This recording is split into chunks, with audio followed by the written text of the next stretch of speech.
The Quietest Room in the House, a Mick and Mack mystery. Welcome back to Ontario Cold Cases, Canada's true crime podcast.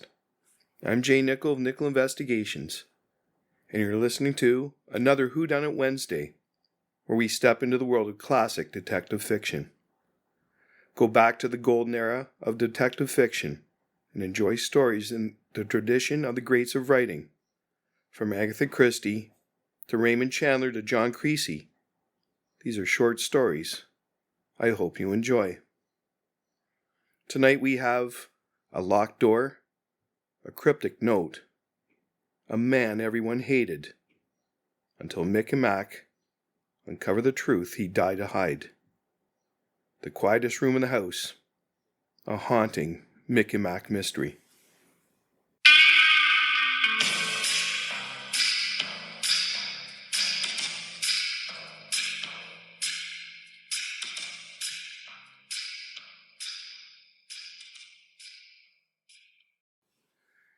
Chapter 1. Death in Rosedale.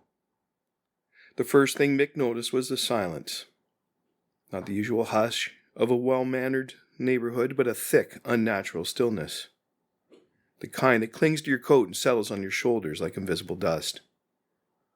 Rosedale was known for its stately homes, quiet money, the sort of cold that came from limestone and legacy. But even for Rosedale, the Arliss house seemed frozen in time. Mick adjusted his brown fedora as he stepped through the wrought iron gate, boots crunching on frost-hardened gravel. The front door stood open, held by a chain lock and a nervous constable. Mack was already inside, scribbling in a notebook and charming the housekeeper with the easy smile of a man who could make death seem like a dinner guest. "Housekeeper found him this morning," Mack said without turning, as Mick joined him in the front foyer. "Name's Mrs. Dobbins. Been with the family 30 years. Said she rang the bell, which was unusual. Usually the front door is already unlocked by the time she arrives." "I have a key," Mrs. Dobbins said, wringing a lace-trimmed handkerchief. "But Mr. Arliss also left the latch off before 8. Always.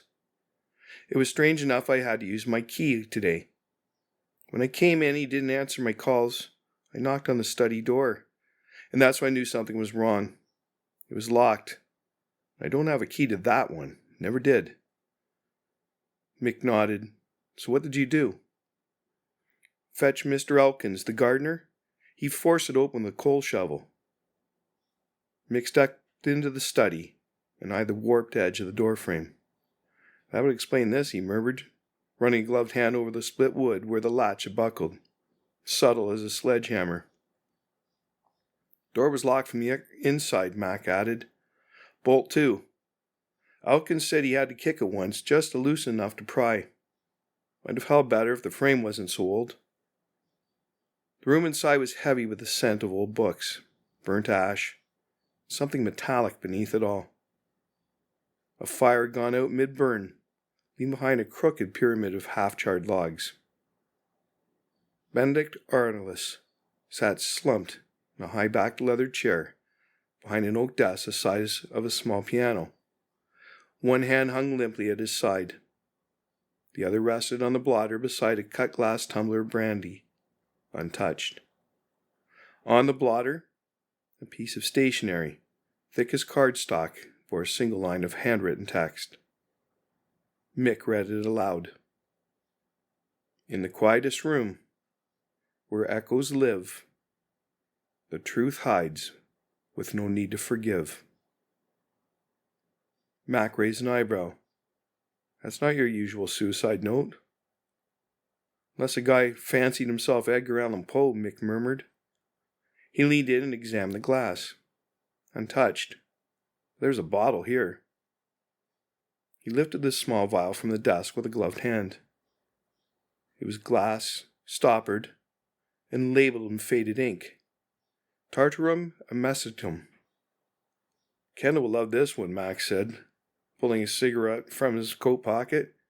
"Guy just didn't off himself. He made it a chemistry exam." Mick gave him a look. "Put that away, Mack. This isn't a cabaret." Mack sighed and tucked the cigarette back behind his ear. Fine. But I'm telling you, this smells like poison and murder. Mick looked at the body again. Sunken eyes, pale lips, faint bluish tint under the fingernails. Maybe. Or maybe it's just what it looks like. Mrs. Dobbins, who'd hovered in the hall like a ghost with a good pension, piped up again. I heard footsteps. Mick turned. When? After I knocked, I'm sure of it. I heard someone walking, then nothing. That's when I fetched Mr. Elkins, the gardener. He's the one who broke the door. Mack flipped a page in his notebook. Anyone else in the house? No, just me. I came in early, clean, and leave by noon. Mr. Arliss rarely sees anyone. He hadn't been well since his parents passed. Mick scanned the room. Aside from the note, there was no sign of a struggle. No upended chair, no spilled drink. Not even a pen out of place. House like this, Mack said, gesturing to the crown molding and Persian rug. You think there'd be more drama? Maybe the drama was in his head, Mick muttered. They stood in silence. The only sound the soft ticking of a grandfather clock somewhere in the hallway. Mick finally said, Let's get Kendall here. If it's poison, he'll know. Mack nodded. You thinking suicide?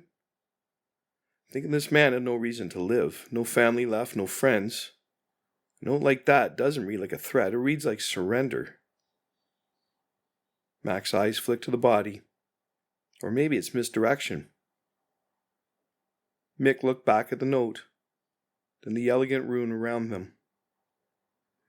Either way, he said softly, we'll find the quietest room in the house.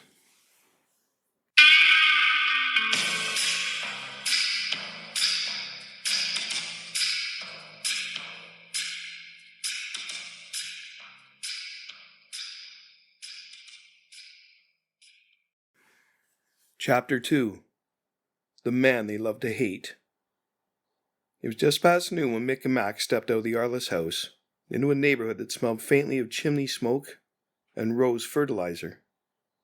Rosedale was the kind of place where silence was generational, and gossip was passed around like bone china.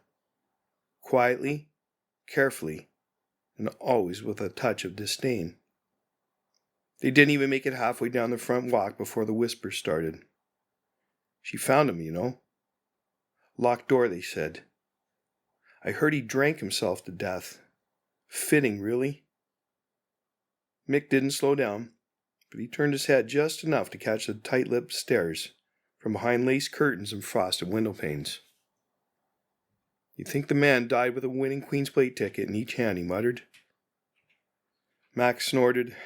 If this was suicide, why does everyone look so damn pleased? Could be the city threw a party, Mack added, glancing up the cold sky, and forgot to send the invitation. An hour later, they started with the former staff. At a small bakery off Yonge, a woman in a flour-dusted apron wiped her hands in her smock and said, I worked his kitchen for 6 years. Never once saw him smile. Had meals sent up to the study like a pharaoh. Never a thank you. Never a good morning. Just silence. At a brokerage office downtown, a former assistant leaned across her desk. He wasn't a man, he was a blade. Cut through anyone who got in his way. She paused, considering. But he paid well. Always on time, no questions asked. And at a modest flat in Jarvis Street, Genevieve Dorian, ex-lover and occasional socialite, lit a cigarette with a kind of practiced elegance that suggested she'd done this interview before. If not with detectives, then with scandalized columnists. Benedict, she said, smoke curling around her words. He was a hollow man, full of money, but not much else. Looked right through you like a painting on a wall he couldn't remember hanging.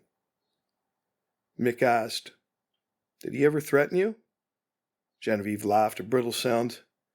Benedict didn't threaten, he dismissed.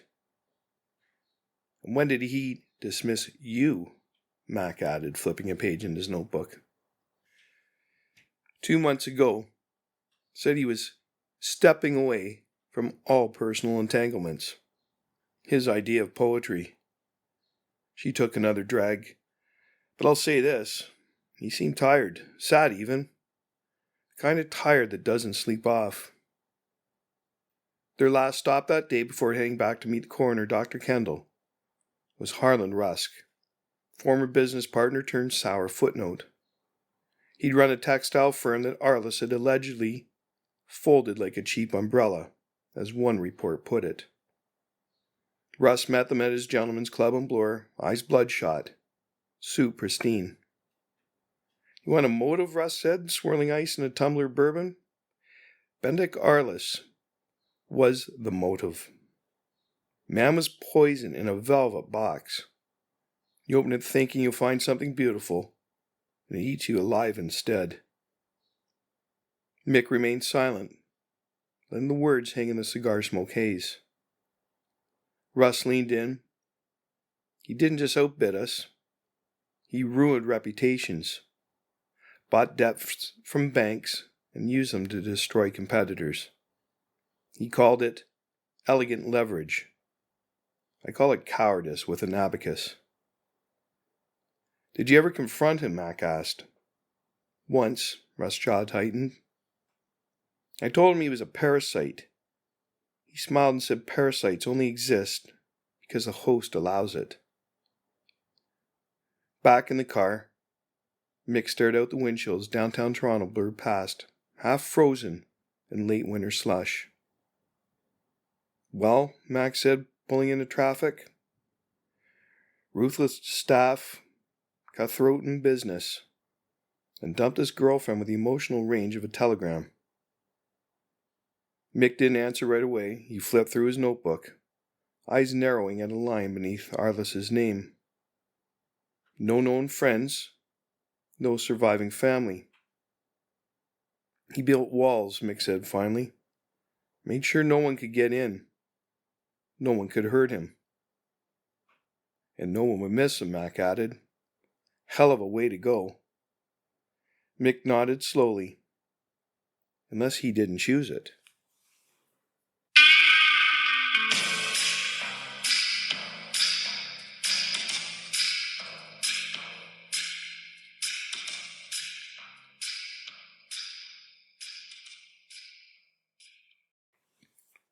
Chapter 3. The Locked Room Puzzle. Dr. Kendall arrived at the Arliss mansion just after 3, carrying his usual black case in one hand and a thermos of unholy coffee in the other. Afternoon, gentlemen, he said as he stepped inside, his breath fogging in the hallway. Lovely day for the death of a millionaire recluse. Mack smirked. You say that like you were expecting it. I wasn't, Kendall said, but I'm not surprised either. In the study, the body of Benedict Arliss had been left undisturbed, save for a white sheet placed loosely over him out of respect, or maybe embarrassment. Kendall pulled on gloves and got to work, his movements precise and unhurried.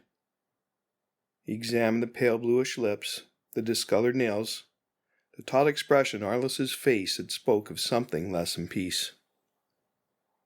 Poison, he said finally, rising. No doubt about it. Early signs suggest antimony tartrate, a heavy metal compound. Rare these days. It was used for pest control in small doses for medical treatment. In large amounts? Wow, he raised a brow. It's slow, painful. You feel like your stomach's turning inside out. Nausea, cramps, delirium. He would have known what was happening. Mick studied the bottle on the desk. But there's no sign of it in the brandy. Kendall nodded. Exactly. Brandy's clean. No mixing. This was deliberate. He drank the poison straight or swallowed it in powder form. Either way, there's no indication it was slipped to him. So we meant to go it the hard way, Mack said, rubbing the back of his neck. That doesn't sound like a man looking for peace. Sounds like someone punishing himself. Or sending a message, Mick added, eyes narrowing. Kendall turned back to the desk. What's this? He asked, noticing a second key beside the blotter. Key to the study, Mick said. Mrs. Dobbins said it was locked from the inside. The gardener broke it open with a shovel. Kendall nodded. So it's a true locked room. Door bolted from within. Key in the inside. And the window, Mack asked, walking over to the tall sash at the rear of the room. It was open just an inch, enough to let in a thin breeze. No footprints in the snow outside, Mick said. Ground's undisturbed. If someone came in or out that way, they flew. Kendall raised a brow. Any reason why the window would be cracked? Ventilation, Mack offered. Mick shook his head. It's Rosedale in February. If he's trying to air something out, it wasn't for comfort. They were grouped in the front hall, where the constable handed over a small box of personal effects gathered from the study. Watch, lighter, handkerchief, and a stack of unopened mail. Mack flipped through it while Mick signed the log. No will, he said. At least not in this stack. No letters to family. No lawyer's envelope. Not even a safe in the room. Which raises the question, Mick said. Who inherits? Kendall closed his case. No wife, no children, no siblings. Parents are gone. That fortune's going to float like driftwood until somebody with a good story grabs hold. And if there's no will, Mack said, then the sharks start circling, Mick finished. He paused for a moment, the weight of the thing starting to settle in. Too many questions, not enough answers. A locked room, a bitter poison. No will, no mourners. And a man who'd gone to great lengths to die, unless someone had gone to even greater lengths to make it look that way.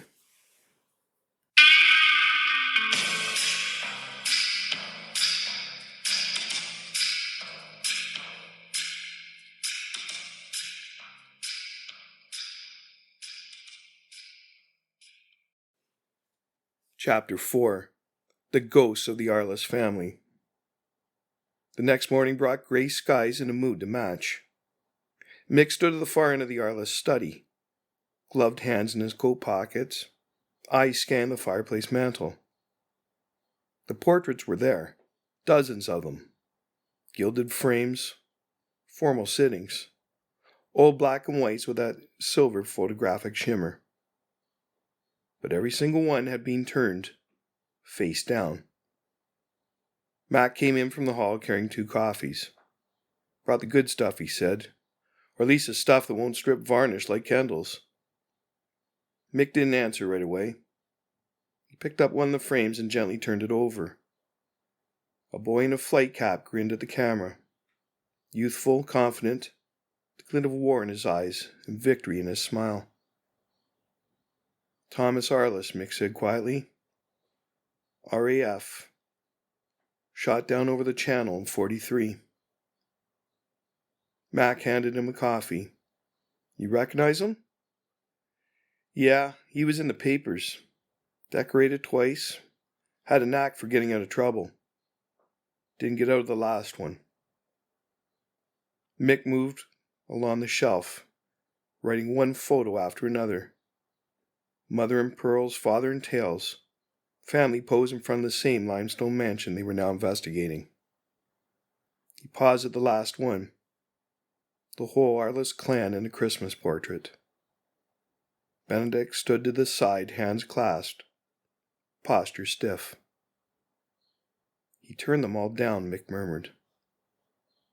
Maybe he didn't want to see them, Mack said. Or maybe he didn't want them seeing him. Mick took a slow slip. Grief will do that, especially the slow kind.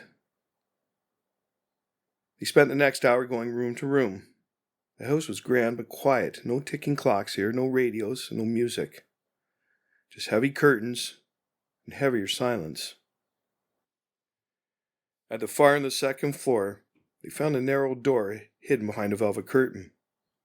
It opened on a staircase no wider than a service corridor. Dust clung to the railings like memory. The stairs led to a small private chapel, tucked beneath the eaves like a secret. Rows of wooden pews, a modest altar, faded velvet kneelers. A stained glass window, cracked and dirt-streaked, cast fractured light across the floor. The place hadn't been used in years. Mick walked down the aisle slowly, brushing cobwebs from a hymn book on the pulpit. "Looks like it was his mother's," he said. "She was a patron at St. John's. They built this after Thomas died." Mack knelt, wiped a thin layer of dust from a brass plaque on one of the pews. "In loving memory of Flight Lieutenant Thomas R. Arliss, 1918 to 1943. Greater love hath no man." "He didn't come here often," Mack said, standing. No footprints in the dust, no candle stubs. Mick turned and looked back toward the door. No peace in here either. They returned to the study mid-afternoon.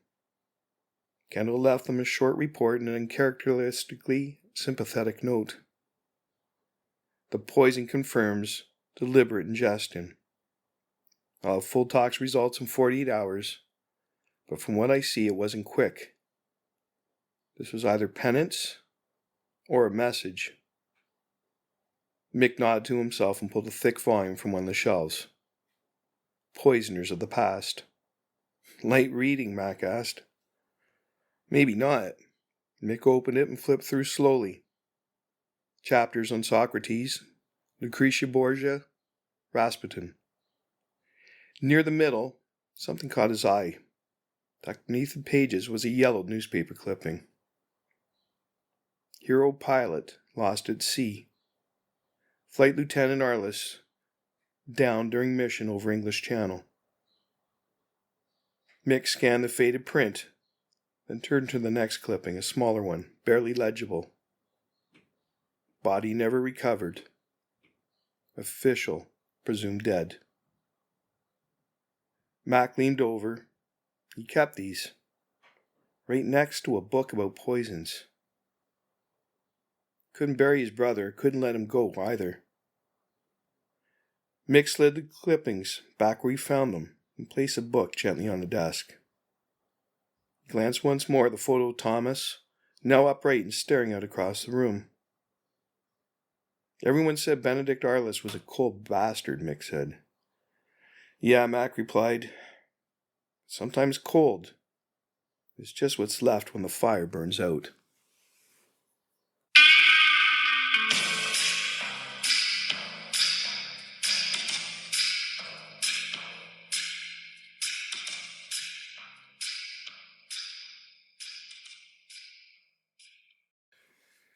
Chapter 5. A Life in Shadow. Dr. Kendall wasn't one for sentiment, but even he moved a little more quietly that morning as he unlocked the top drawer of Benedict Arliss's desk. "This one was stuck yesterday," he muttered. "Had to sweet-talk the hinges with a bit of graphite and patience." Mick and Mack stood on either side of him, arms folded.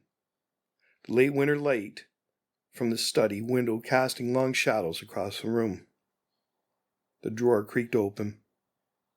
Inside was a bundle of letters, sealed in crisp manila envelopes and tied with a pale blue ribbon. Neat, deliberate. Alongside them, a stack of yellow receipts, all typed, signed, and bearing the same name at the bottom. Benedict H. Ross. Mack leaned in. "Alias?"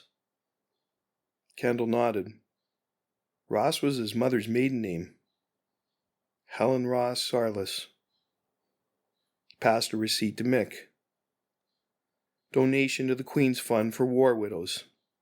Amount $1,000. Recurring monthly. Name Benedict H. Ross. Another, Veterans Hospital. Rehabilitation Wing. Donation to Equipment Replacement Fund. $2,500. Another still, Children's Shelter, East End, Toronto. Anonymous sponsorship. 5 beds in a winter clothing fund. Mick's brow furrowed. It's not the man everyone's describing. No, Kendall said, it's not. They laid the envelopes out on the desk, careful not to disturb the order. There were dozens, maybe more. What do you think's in the letters? Mack asked. Kendall shook his head, and they're sealed tight. Could be thank yous, could be confessions. Mick picked one up and held it to the light. Could be both. He turned it over and caught sight of a faint embossed mark on the flap. St. Mary Magdalene's, a church in the West End. No one had mentioned it before. Mack opened his notebook and jotted it down. If this guy had a soul, he buried it deep. Mick didn't answer. He was staring at the ledger of donations again, quiet, thoughtful. The room around them felt different now. Not just stately, but haunted in a quieter way. Not by ghosts, but by the things unsaid. Maybe he wasn't looking for applause, Mick said at last. Just peace. Mack gave a small nod. Or maybe forgiveness. From himself? Kendall gathered the envelopes and tucked them carefully into an evidence folder. I've seen men give to charity to look good. I've seen others give to feel good. This one, he paused, then added, he gave to disappear. Mick looked toward the cold fireplace, toward the turned-down portraits, toward the untouched glass of brandy that still caught the light like a memory. Whatever drove him, he said softly, wasn't greed. And it wasn't guilt alone. It was something that hurt so quietly it didn't even echo. Mack folded his notebook closed. Then it's time we found out what did.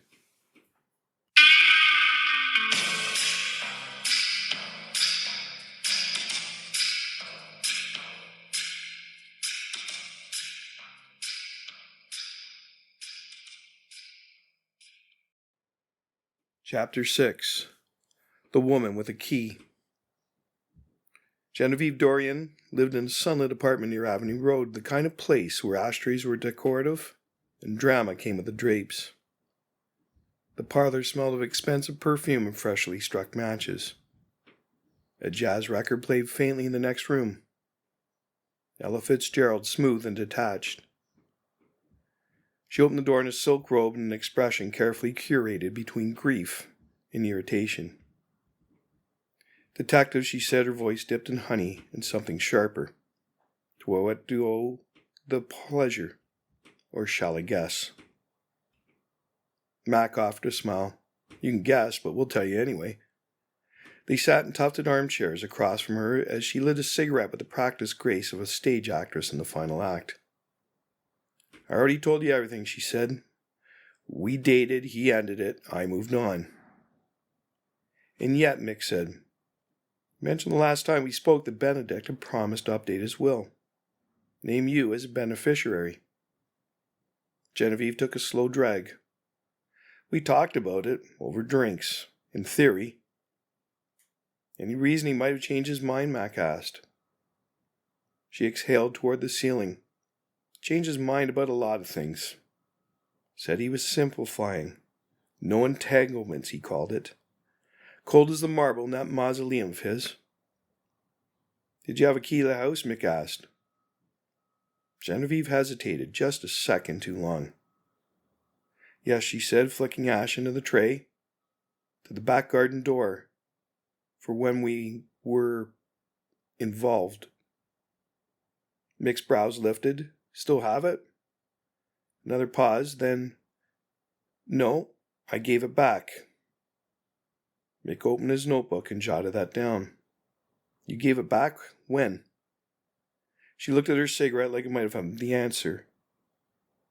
3 months ago, maybe 4. Mack leaned forward. Genevieve, do you know what happens when someone dies without a will? Her eyes narrowed slightly. The vultures start circling? They start sooner than that. Genevieve stood and walked to the sideboard, her robe catching the light like champagne satin. She poured herself a drink she didn't offer to share. You think I killed him, she said. Not as a question, but a theatrical line delivered to the second balcony. We think, Mick said, that your story has holes, and timing is everything. She turned, glass in hand. He cut me off, that's the truth. One day I was in, the next I was out. Say he was going through something private and said that I wouldn't understand. I never asked him for money. I cared about him. I hated him sometimes, but I cared. And no, I didn't kill him. Mack stood slowly and glanced toward the side table near the entry. The black leather handbag rested there, slightly ajar. Mind if we take a look in your bag, he asked. Genevieve stiffened. Do you have a warrant? Mick was already walking toward it. You left it unattended in the presence of 2 detectives. You know the rules. He opened the bag carefully and pulled out a folded slip of cream-colored stationery, identical to the paper found in Arliss's study. The same line was written on it.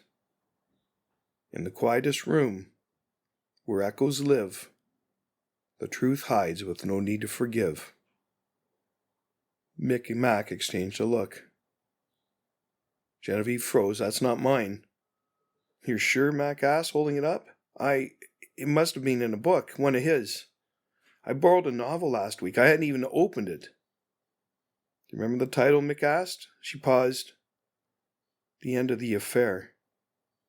Fitting, Mack muttered. Mick studied her face. She was sweating now, but not the kind that came from guilt. More like fear. Of being misunderstood, of being accused. You said he cut you off. Then why borrow a book? Mick asked. Genevieve sat back down, slowly, like the wind had gone out of her. Because I thought maybe he didn't mean it. I thought maybe he left a message. One last thing. He was the kind of man who didn't explain things with words. Only symbols. Books. Gifts. Silences. They sat in stillness for a long moment, the music crackling faintly in the next room. Later that afternoon, after checking with the concierge, the porter, and the late return log at the nearby lending library, Genevieve's story held. She picked up the book 2 days before Arliss was found. The note had likely been tucked inside. False start, red herring, but a convincing one. Back at the station, Mick poured himself a cup of bitter coffee and stared out of the grey Toronto skyline. Well, Mack asked. She wanted to be remembered, Mick said, but she was already gone from his story. She could have gotten in, though, had a key. Maybe, but if she did, she didn't use it. Or she did months ago, and she's just a loose end in a life full of them. Mack dropped into the chair across from him. So what now? Mack tapped the slip of paper, the second copy of the note, and said, Now we find the room.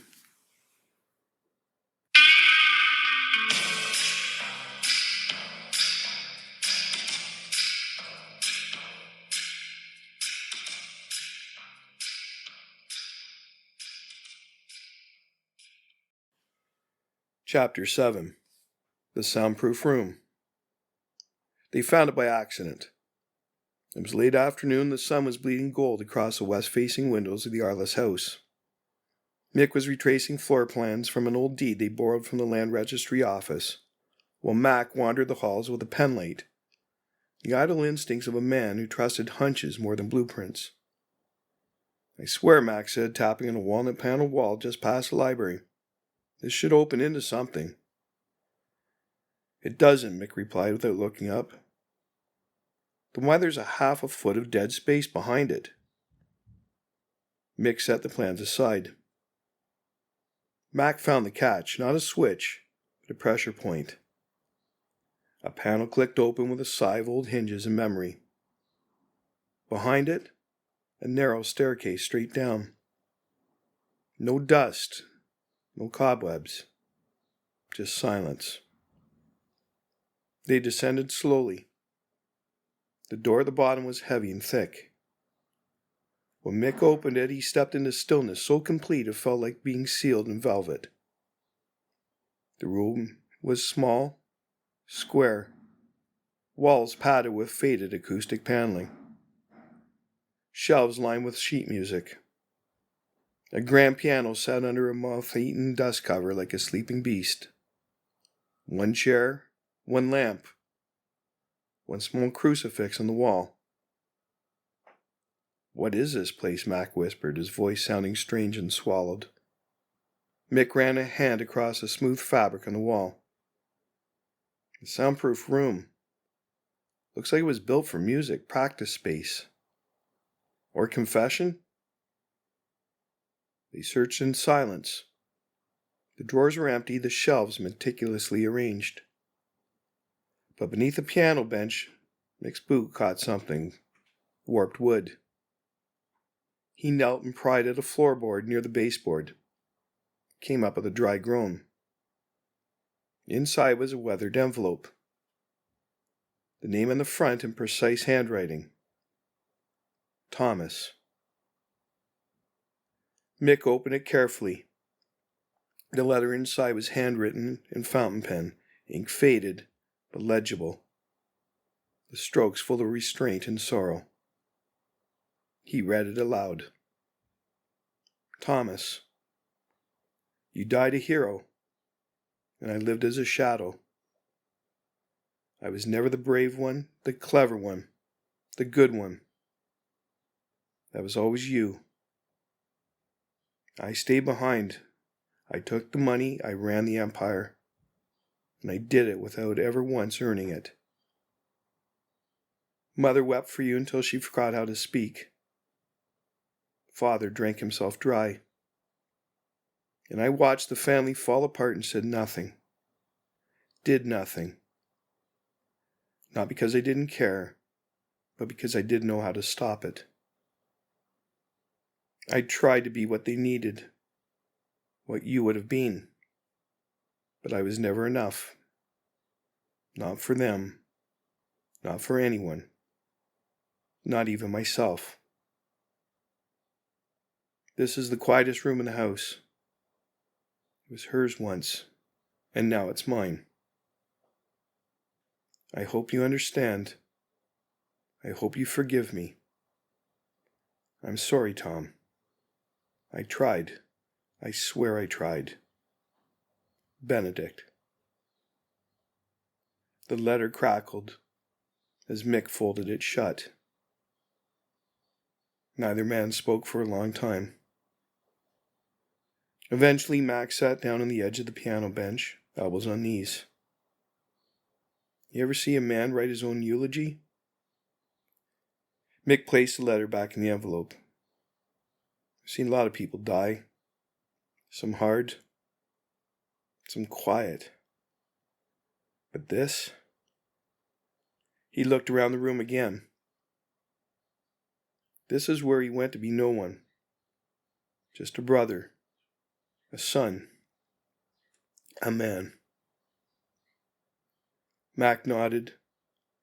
The only room in the house where no one could hear him. "No one but the ghosts," Mick said softly.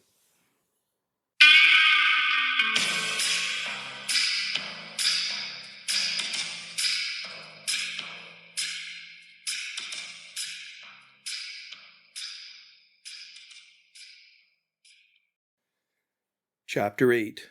The Final Verdict. The study looked smaller now. Maybe it was the way the late light hit the room, or maybe it was the absence of uncertainty. But somehow, with the shadows stretched long and the fireplace cold, the room felt contained, finished. Dr. Kendall stood by the window, Colt folded over one arm, his medical bag in the desk like a verdict waiting to be stamped. "I reviewed everything," he said quietly. "Toxicology confirmed it. Antimony tartrate, just as we thought. Ingested in pure form, no food or drink involved." "No one slipped it to him," Mick said. "No, this was measured, prepared, taken with intent." Kendall glanced down at the desk, the now cleared surface where the final note had rested. It wouldn't have acted fast. He had time to change his mind. He didn't. Mack leaned against the wall near the bookcase, arms folded. No sign of struggle. No foreign foot fingerprints. Locked from the inside. Window undisturbed. And no sign, Kendall added, of panic. He opened his bag and pulled out a single envelope, worn at the edges. This turned up in the back of a cabinet upstairs, just behind a volume of legal codes. His solicitor must have missed it, probably because it wasn't filed with the others. He handed it to Mick. Last Will and Testament of Benedict H. Ross. Mack blinked. Ross, still the alias? Use it for donations. And now, Kendall said, nodding toward the envelope, he used it for this. Mick opened it carefully and scanned the contents. "Everything," he said slowly, "goes to charity. Half to veterans' hospitals, a quarter to housing programs for widows, the rest to children's aid organizations." Mack whistled low. "No monuments, no marble plaques, just good." Dr. Kendall nodded once. Sometimes the kindest people wear the cruelest masks. They stood in silence. The house creaked softly in the wind as if exhaling. Mick placed the will in the desk, beside the empty space where Benedict Arliss had once written his final words. He turned to Kendall. "What do we put on the report?" Kendall looked at him, then out the window. "Cause of death? Suicide by poisoning. Manner? Intentional. But if you're asking what we put between the lines," gave a wan smile, "that's for you two to decide." Mack pushed off from the wall, rubbing the back of his neck. "You know," he said, "everyone out there is still saying he was a bastard. A cold, arrogant, miserable son of a... He might have been," Mick said, "but people are allowed to be more than one thing." Kendall gathered his things.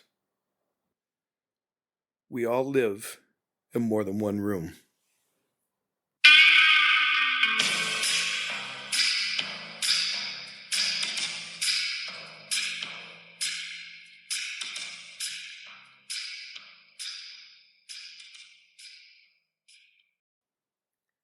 Chapter 9. In Silence, Remembered. The Arliss mansion stood empty now. The police tape had come down, the body being taken away. The fire in the study had long since gone cold. And the silence, once stifling, had softened. The media told the version it wanted to tell. Cold-hearted financier dies by suicide.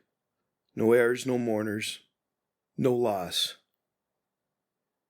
Columnists speculated on debts. Rumors swirled about secret lovers, shady dealings, mental breakdowns. but none of them spoke about the music room. None of them knew about the letter. And none of them used the name Benedict H. Ross. Only Mick, Mack, and Dr. Kendall knew the real story. And none of them were planning to share it. The snow was just starting to fall again as Mick stood in front of the brick steps of a small building on Queen Street East. The sign read, Haven House, Transitional Shelter for Women and Children. Donations welcome. Hope always. He held a single white rose. A young woman answered the door, no more than 25, with a clipboard in one hand and a curious expression. Before she could speak, Mick offered the rose with a slight nod. Just dropping something off, he said. She smiled, a little puzzled, but accepted it. Thank you. Mick turned without another word and walked back to the car, where Mack was waiting behind the wheel. Did you leave a note? Mack asked as they pulled away from the curb.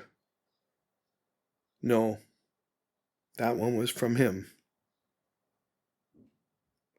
That evening, Dr. Kendall sat at his desk, the light low, a drink untouched beside him. He was staring at a photo he'd found in the file from the Arliss estate. 2 brothers in Royal Air Force uniforms, arms around each other, wind in their hair, grins full of youth and invincibility. He touched the edge of the frame, then whispered into the quiet. Sometimes a man writes his will in grief, not ink. Back in Rosedale, a cold wind moved through the bare trees. Mick stood outside the Arliss house one last time, lighting his cigarette beneath the fading gray sky. He looked up at the windows, all dark now.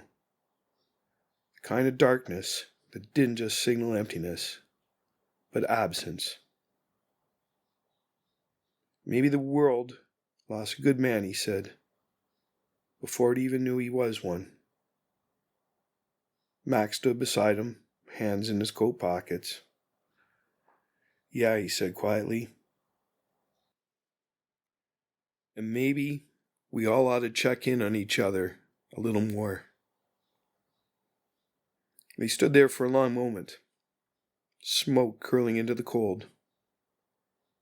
Then they turned and walked away, leaving the house behind, its secrets folded into silence, and its quietest room finally at rest. The end.